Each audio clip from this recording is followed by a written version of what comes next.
Good morning, everyone, and welcome. Thank you for joining India session. In this 45-minute sessions will be a very deep discussion around climate change, water, sanitation, and hygiene.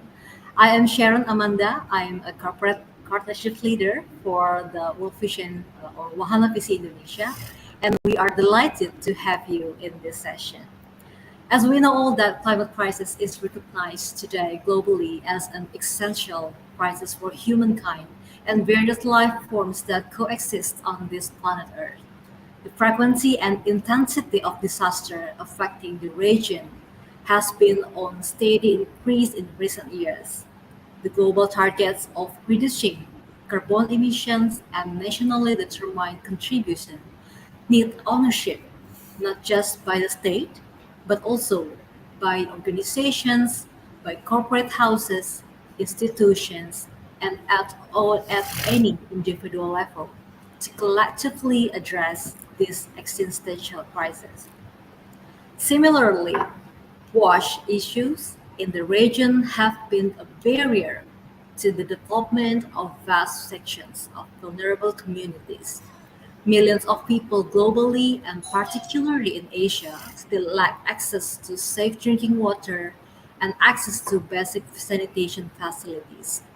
These are among the leading causes of child mortality, morbidity, and malnutrition issues, as well as act as barriers to children's holistic development.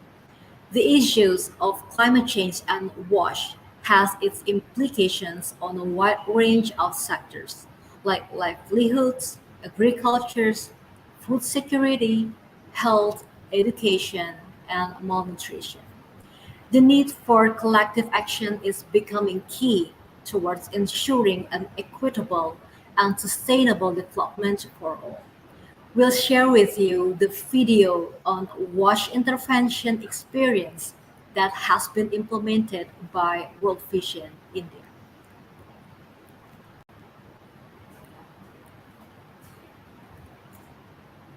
10 years, water, sanitation, and hygiene has been an integral part of World Vision India's child health programs.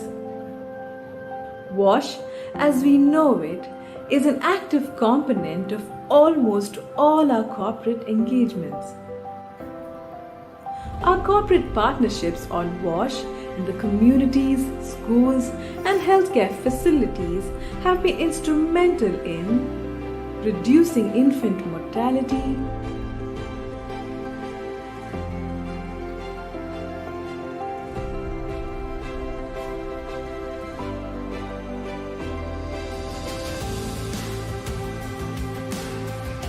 increasing community resilience,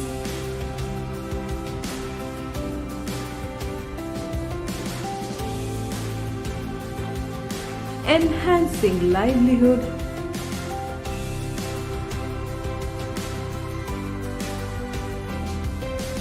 and promoting children's rights.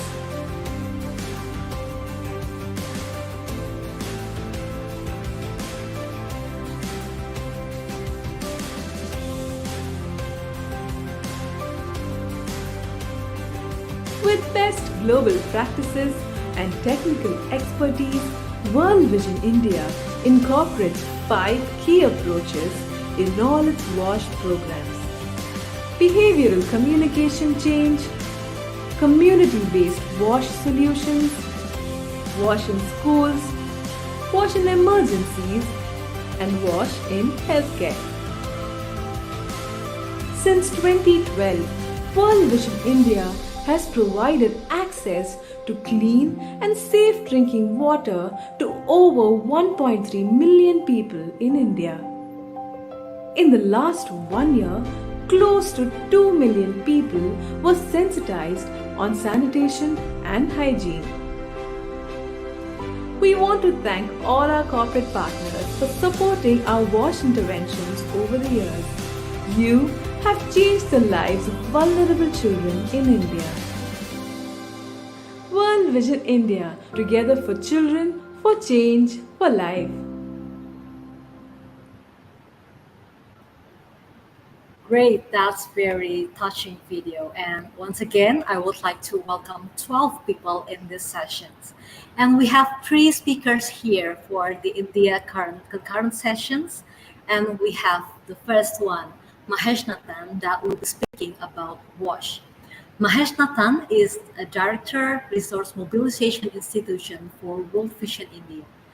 He has development professional with over 30 years of experience working with governments, UN agencies, World Bank, MNCs, international NGOs.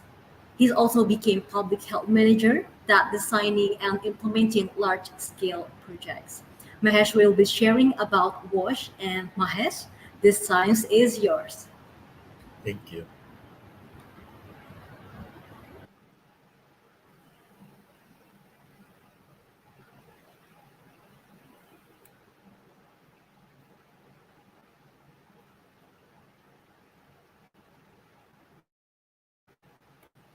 Next slide, please.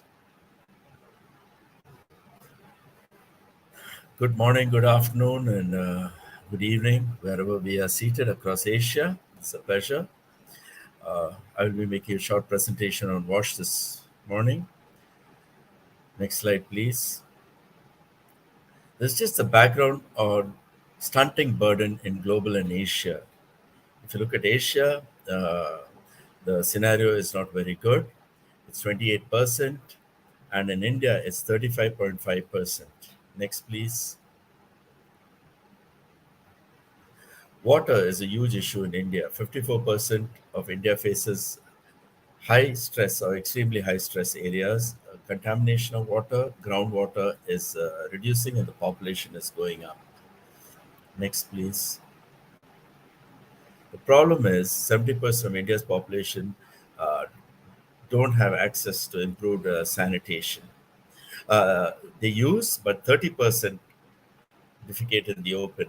Children under 5 were stunted at 35.5% in India.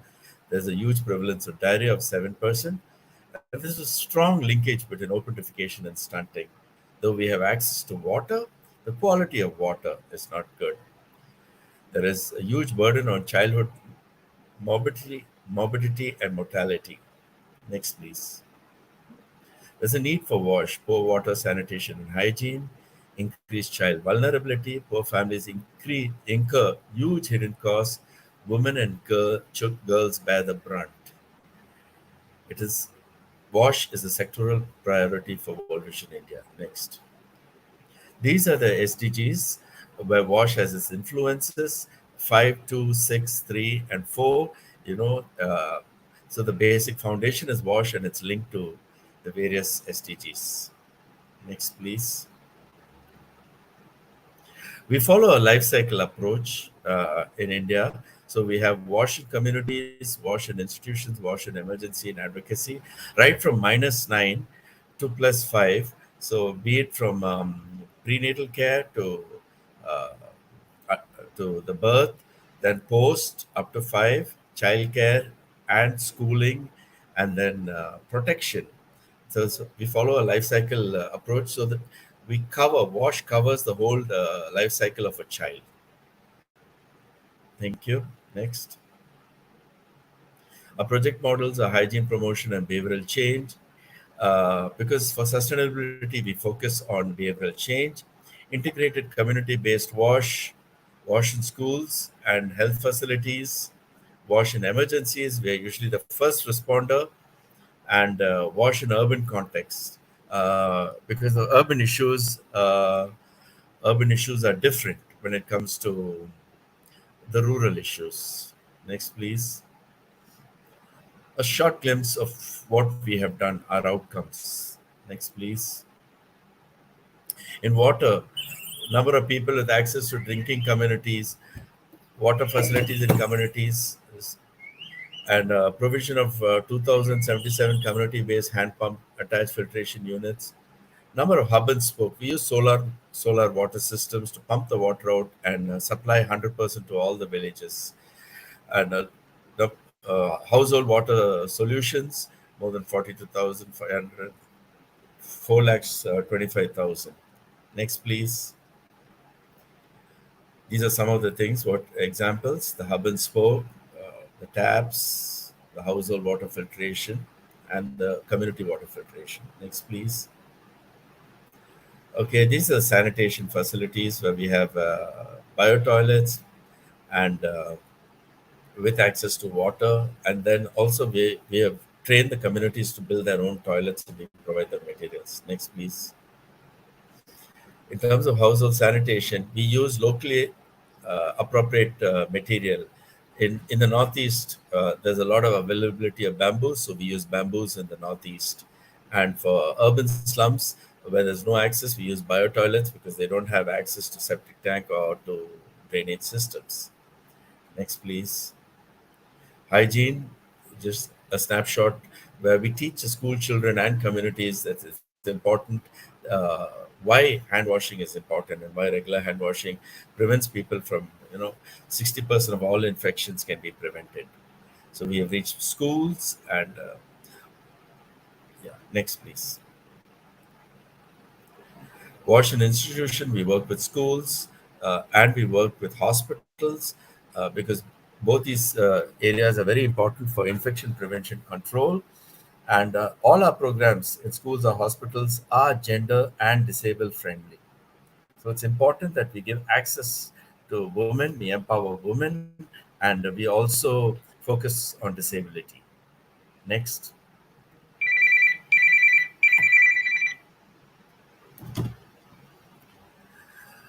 The water wheel, because in Rajasthan they have huge issues of access to water. They have to travel a long distance, so people have to go.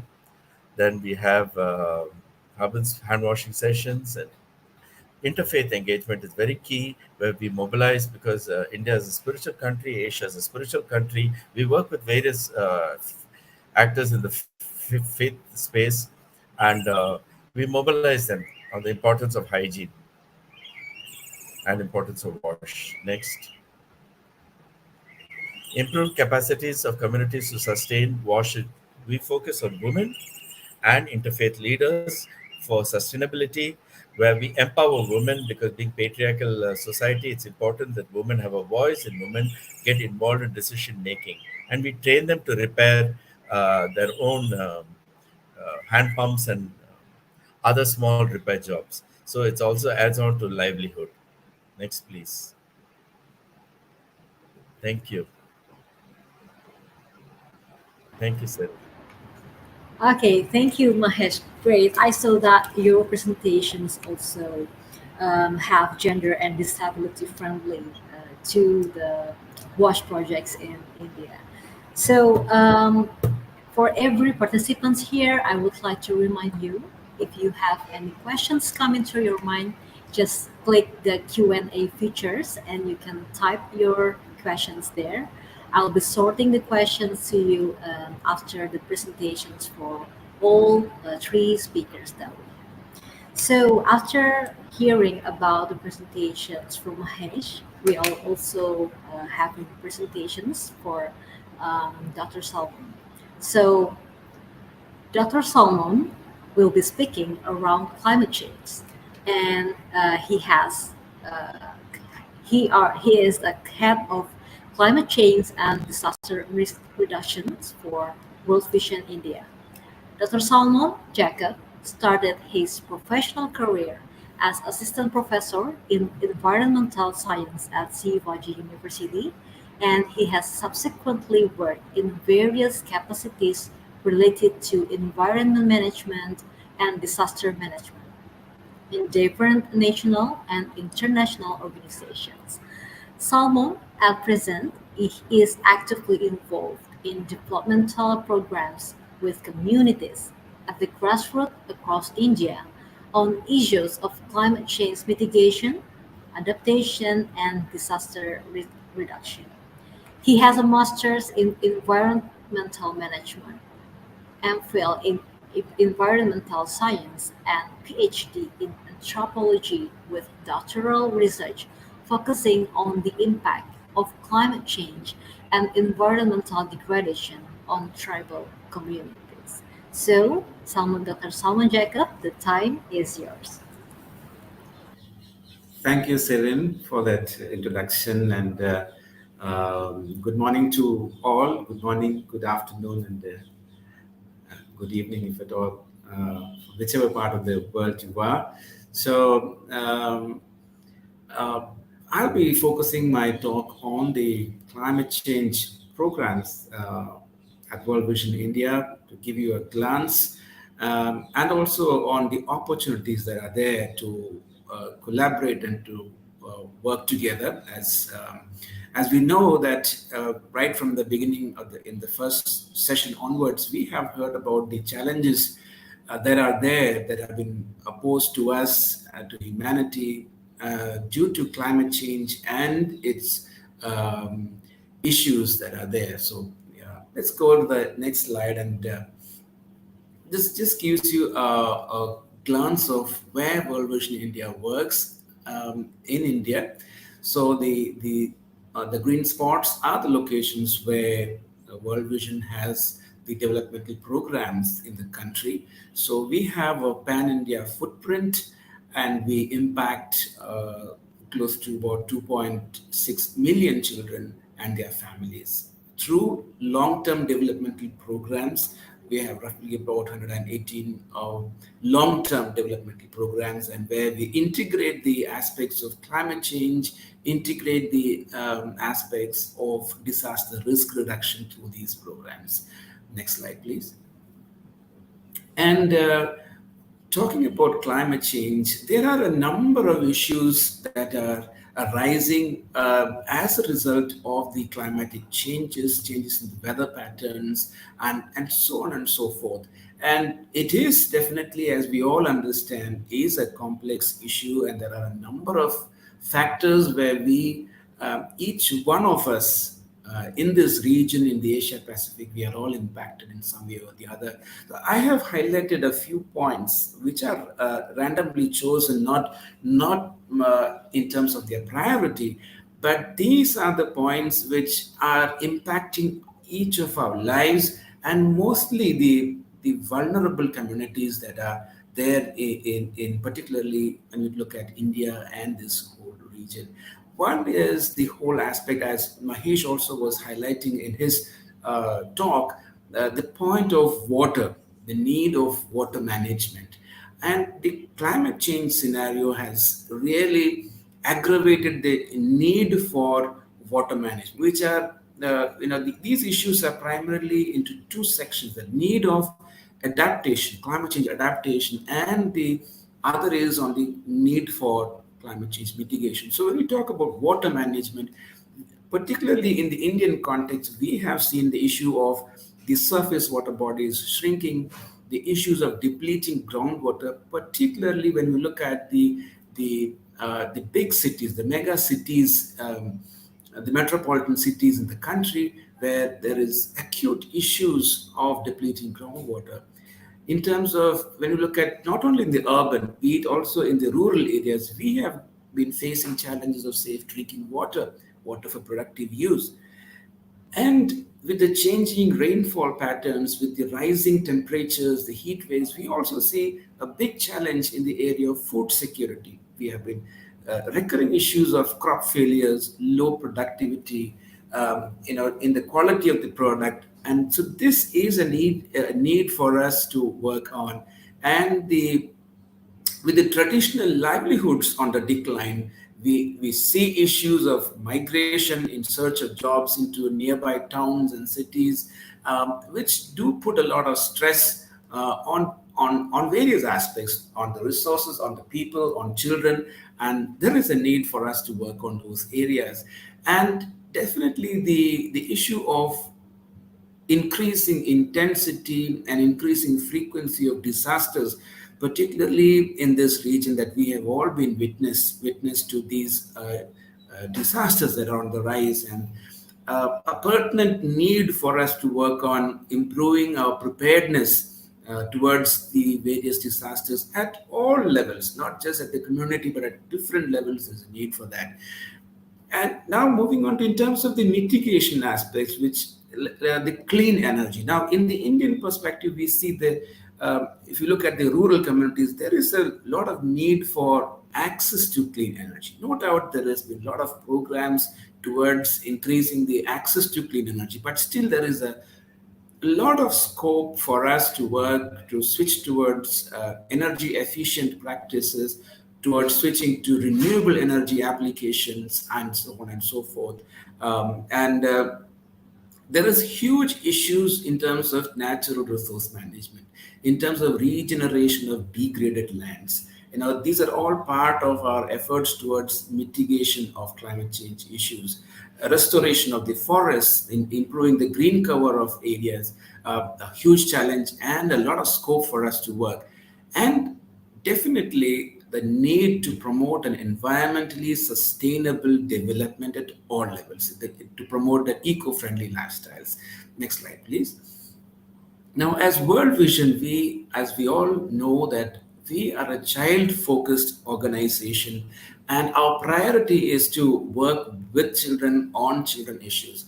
So we work with children on sensitizing them, on creating awareness about the issue of climate change and what are the things that can be done and needs to be done in the communities at the individual level. And so we sensitize children through different ways, through workshops, through audiovisual presentations. We have different IEC materials, be it activity books, comic booklets, all towards sensitizing children on the issue. And during this current year, 2021-22, we have been able to sensitize roughly about 125,000 children on the issue of climate change and its various challenges through the children clubs that we have in all of the long-term developmental program locations. And along with that, small activities that add value. The children have been part of tree plantations in school campuses, in their own home backyards, and in the communities. And in 2019-20, we had, through the children participation, planted about 1 lakh saplings across the country. And during this year's World Environment Day, the children have actually planted about 30,000 saplings in different project locations. And the materials that we provide to the children are also, in a way, it's a learn with fun, where children engage with the teachers, engage with the elders in the household, in the community, to learn traditional knowledge about the use of native varieties of trees, what are its medicinal values, what are its, the whole concept about teaching children that trees are our friends. Next slide. And to continue on with children, we are empowering children to take action, to be an example. And we have had child-led initiatives, and where we see children have organized various rallies to sensitize the communities where they live, in terms of saying no to plastics kind of issues, where there are children rallies, saying no to crackers, because India, there were a lot of festivals, and during festivals, there has been a lot of use of crackers. And children have been taking initiative to say no towards these, to conserve water, a number of such issues. And we have been able to see positive changes in the community, with children being the change agents.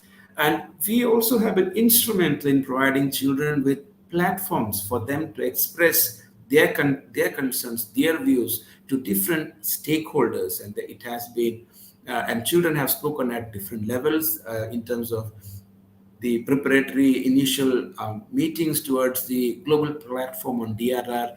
Children have been vocal about their concerns. They have spoken in the state assemblies, where children have been speaking to the government authorities, elected members of the legislation, on their concerns and issues. So, in a nutshell, it's about children being change agents in the communities. And there is a lot of opportunity for us to work with children on these areas. Next slide.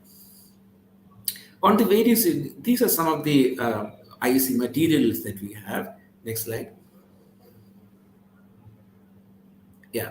As I mentioned, there is the whole issue of regenerating degraded lands. And in India in particular, this is one of the pressing environmental problems that we have. And the total area of degraded land in India is is about 97.85 million hectares, which is a huge area, and there is a lot of potential for us to work towards regenerating them. During the last couple of years, we have been working on taking up small areas of land to regenerate, about 158 hectares of land taken up in on 3 to 4 project locations, using models like FMNR, that is farmer managed natural regeneration, and also plantation activities. And so we have one of the pictures over there is about those regeneration activities.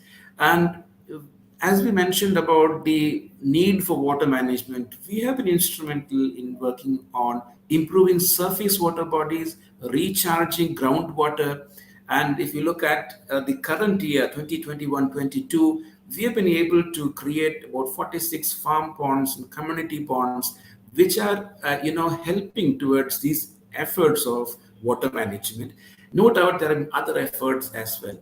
The farming community, we work with farmers, about 1,500 farmers were trained during this 2 years on climate resilient and climate smart agricultural practices, which will enable them to not only improve their productivity, also manage their natural resources well, and also reduce the carbon emissions at their end. Next slide. I did mention about the aspect of access to clean energy and the need for switching to energy efficient practices. And in India, we do have a large dependence on biomass for the household cooking energy in the rural areas. And we see that according to the Forest Survey of India report, we see in 2020 about 85,000 tons of firewood is being used across India for the cooking energy purposes, which is a big number and does put stress on the available natural resources. And so there is a need to provide multiple options of clean energy that are affordable, accessible, and sustainable, and where there is a need for collective action from all fronts of stakeholders. And no doubt there have been different initiatives from the government and other stakeholders towards addressing this issue. But the need is so huge and vast that there is a need for all of us to come together. World Vision India in the recent years were instrumental in switching about 15,000 households into clean cooking practices, mainly in the remote parts of the country, through fuel efficient cook stoves, and which has enabled reducing emissions, improving indoor air quality levels, and also reducing vulnerability of children and the households from various illnesses, primarily in terms of illnesses that are respiratory based illnesses and others as a result of poor indoor air quality. And we've also been instrumental in working on home lighting, solar based home lighting. About 35,000 households in the recent few years were supported towards the solar based home lighting, and also the common spaces in the village through solar street lighting initiatives. And opportunities for collective action to develop local bioenergy units, and these can be affordable and sustainable. And we have also done small interventions on biogas, which are also something which can be taken up sustainably through such projects. Next slide. As I mentioned, that disasters are on the rise, and there is a huge need for us to work on disaster preparedness as part of our developmental programs. And we have been, equipping and training community-level task forces with special skills like first aid, search and rescue, early warning, and so on, so that they are the first responders towards any given natural or man-made disaster in the community. And we have been working on school safety initiatives as well, because children are extremely vulnerable in a context like disasters. And we have been able to, engage with 80,000 children and more than 3,000 teachers from 700 schools that have been participating in these school safety programs in the last 2 to 3 years. And children are sensitized through different games, on the ways in which they can protect themselves, their families, and also their communities, particularly in terms of the disaster preparedness aspects. Next slide. So, what are the opportunities that we have in collective action? So, the one is the child-focused, action-oriented initiatives that can be taken, be it awareness projects where there can be awareness as well as action involving children, and it can be a child-led projects where communities are sensitized and also children show the way of what are the things that they can do, and also developing a whole new generation of people of community who are more aware and who are more valuing the need for an environmentally sustainable development. Projects around water management at community and household level is a need of the hour because water is one of the key issues, as Mahesh also highlighted, key issues when we talk about climate change. Energy, particularly, is important from the perspective of the need for mitigation. So, clean energy projects, both at rural and household level, regeneration of degraded lands, and the need for disaster preparedness at community level. So, this could be in the form of resilient infrastructure, it could be in the form of equipping the community level task forces. With essential tools that can further add their capacity towards responding to different natural disasters. These are some examples of where collective efforts can be taken up towards climate change mitigation and adaptation and disaster risk reduction. Next slide. Thank you. Thank you for your patient hearing. All right, thank you, Dr. Salman. That's a very interesting discussion and presentation. So I saw that wash is a complex issue that also linkage to the water management, the food security, livelihood, disaster, clean energy, and everything. And you have experience to emphasize child-focused initiatives like the child-led initiatives. So thank you once again, Dr. Salman, for your presentations. And after this, I also want to invite Nakul Sharma as a project coordinator for Climate Action Network South Asia. And Nakul Sharma, based in New Delhi, and he is part of Climate Action Network and also coordinating for various capacity building and advocacy driven programs. Having done a master's in renewable energy, his main area is for interest is clean energy advocacy, promoting locally driven climate action, and how energy policy and trade together can accelerate clean energy transition cooperation and prove to be a game changer for long-term regional peace and progress in South Asia. With a fair amount of experience in designing, implementing, and monitoring programs on community-based adaptation, drafting policy reviews on climate finance and low carbon development.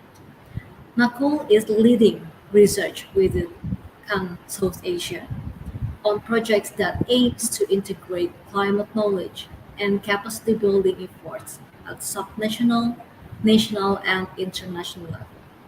Nakul is also actively involved as a researcher in various other programs implemented by Cancer. Nakul, the time is yours. Thank you very much, Serene. It's glad to be part of this discussion, and big thanks to my previous speakers and to all the joinees who are listening in to this very important and timely conversation. I just want to check my screen sharing button is disabled. If uh, uh, I can share my screen, or whether you want to run the screen for yourself. We can help you, Nakul, to share the Okay. screen. Okay, fine.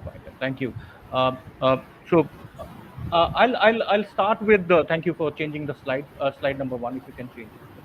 I'll not take too much of time. I think time is something which is very critical for all of us, and this is more evident with the kind of period we are living in.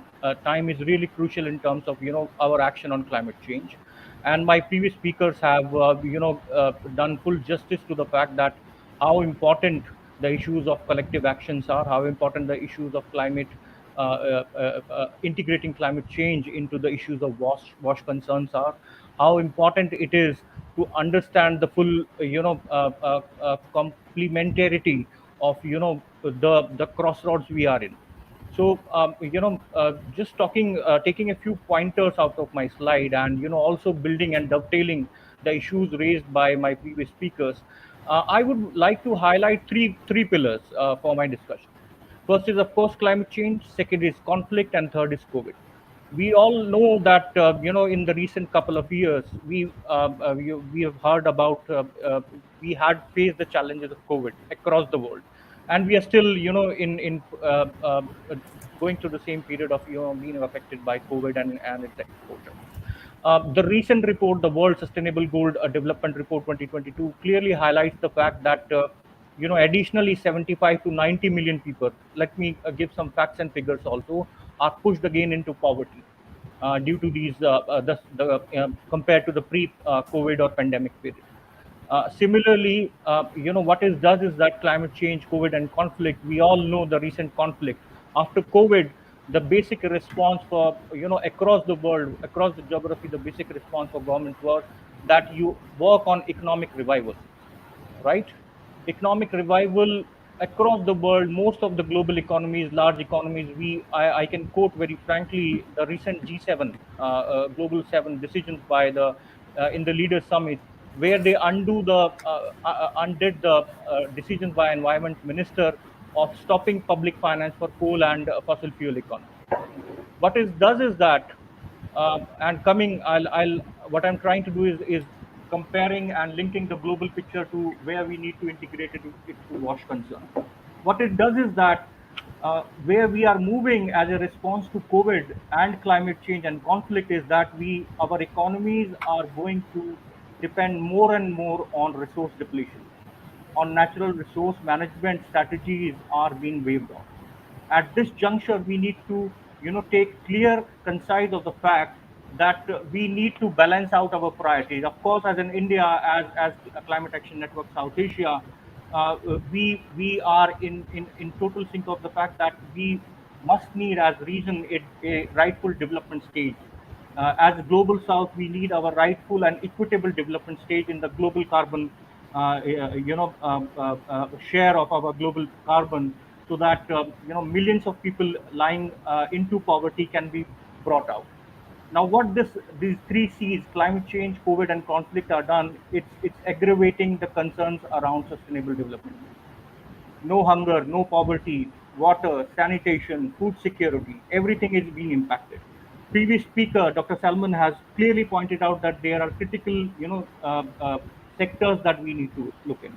Water, for an example, Dr. Mahesh told that the scarcity of water is prevalent across our region. Energy, we know as a matter of fact, the energy emissions are required to decline at a very fast pace. On the other hand, in the last 1 year, the energy emissions globally has risen by 6%. Food, we are in every day listening to news that due to the current conflict between in Europe, the food security, the food, edible oil security, the inflation is a thing which we need to do. The global community need to deal with. Disaster, we all know as a matter of fact that climate change has a direct linkages with the increase in frequency of disasters. 3 to 4 cyclones used to happen at both west coast and east coast of India on year basis. This has increased by 50%. Arabian Sea, which used to see a cyclones in 5 years down the line, every couple of years Arabian Sea is seeing a cyclone being made, and our east coast of correct west coast is least prepared to deal with this with this challenge of dealing with cyclones.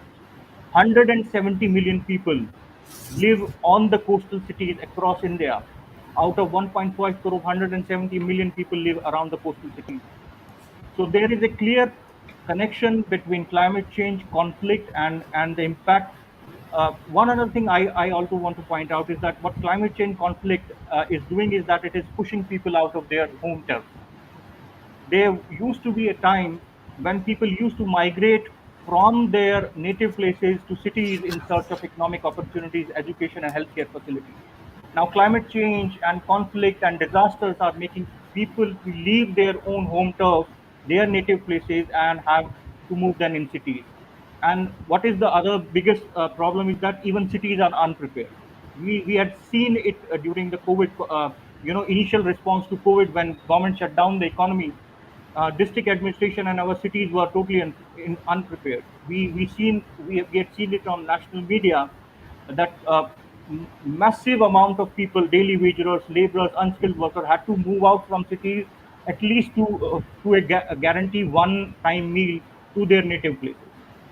So this is a Can you vicious please circle. highlight your point? Yeah, Yes, with the concern. I'm just coming to the point. I think, can you move to slide number 7 and 8? I think most of the speakers have covered the aspect of climate change and conflict and integrating into WASH. Next slide, please. I've also, uh, highlighted the fact that climate change, what it is doing is directly in relation to climate change and WASH is that there is, as the previous speaker said, there is a decrease in precipitation or increase in precipitation in some places. So what we are seeing is a bucket effect. A lot of rainfall is coming at some places and in a very short duration of time. That is increasing the frequency of floods in across the geographies. So we have seen in national media, Rajasthan used to be a place in India which was water drought most of the time. We are seeing witnessing floods in Rajasthan. Um, uh, Increase in precipitation and severe weather conditions has a direct relation with increased amount of vector-borne diseases, right? There had been reported cases in Delhi where chikungunya, dengue, malaria are being reportedly, a single person. There are multiple cases that have been reported. A single person has been diagnosed by all three vector-borne diseases. Increase in temperature level. We had seen the practical condition we are living in Delhi. We had seen intense heat this time across the northern plains in India, in Pakistan, across the northern plains of India. And this intense heat is also giving way to intense humidity during monsoon, which is unavoidable and also increasing the effect on our efficacy to bear that heat and also to our mortality rate. When we come to children per se, we all know children are, the least amount of consideration that any government program gives is on children. Uh, Next slide, please. So this is covered. So what we need to do to understand the climate risk, I think there is need, and especially there is a role for corporate sector. Since I am a field worker, there is special need for corporate sector to pitch in with corporate social responsibility and with n number of their responsibility management programs. That whatever intervention you are doing, you need to understand what is the impact of those programs on every aspect of child development, be it malnutrition, be it food security, be it sanitation, and be it health and hygiene, or be it the overall development. During disaster, we know, as a matter of fact, and during COVID, which was a pandemic, we had known a lot of people, a lot of school dropouts has happened. So we need to understand to what extent the climate risk or the pandemic or conflict has impacted the development programs that government is laying down or are to be laid down in the short to medium term. uh, how vulnerable strategies and plan should be made in a total in a in a fully integrated way, so that the action taken on one aspect of children development does not hamper the action on the other aspect. Does the strategy or plan inadvertently increases the vulnerability to climate change? So, for an example, if we are investing in irrigation, we need to check, is it a flood irrigation or is it drip irrigation that we are funding, right? If if we are promoting flood irrigation and we are not checking or implementing it the right way, does it not indirectly impact the water availability for the community? Are we not promoting or financing the coal power, the fossil fuel, or the gray sources of energy? Does it not decreases the availability of water to the community needed by community? So these are the examples. And can we strategize and plan to adjust and take into account the better information which is available and posed by climate change? So I think climate lens on any development program, be it related to energy sector, be it related to water sector, be it related to infrastructure development. I think there has to be a climate change, and at the end of the day, we need to understand what is the impact on the child development, what is the impact on water sector, water, Cool. hygiene, and I'm sanitation. sorry. I'm sorry to interrupt you because So we I, have. I think with that I'll conclude. All Thank right. you. So very great insight from you, Nakul. And we have one questions. This question is comes from the Kunai San. I will show you the questions in the stage. Uh, World Vision India has many development programs in many communities. How do you plan to scale up your excellent initiatives to reach mass? This is questions for Dr. Son. Yeah, thank you, Serene, for the question that has come from I think from one of the participants.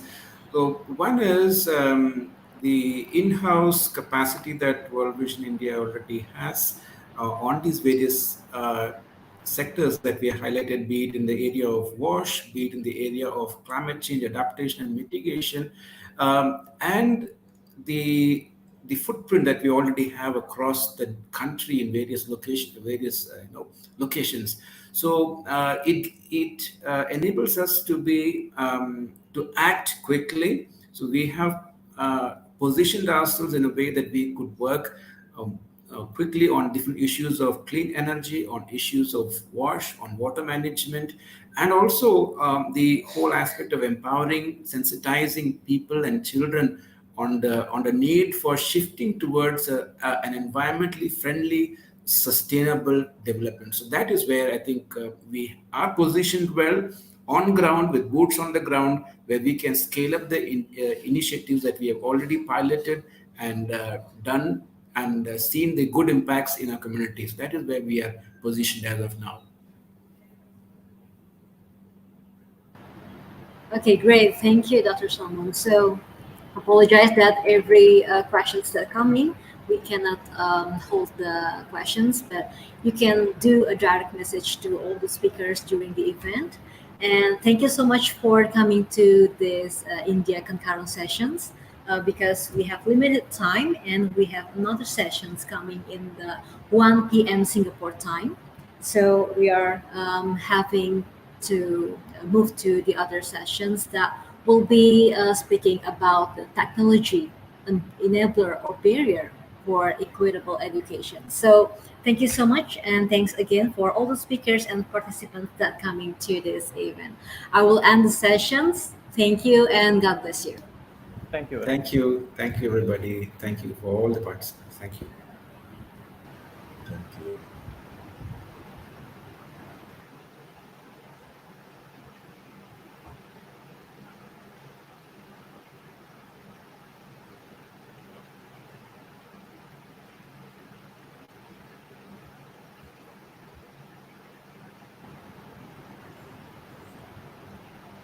We can Thank you, Sani. hear.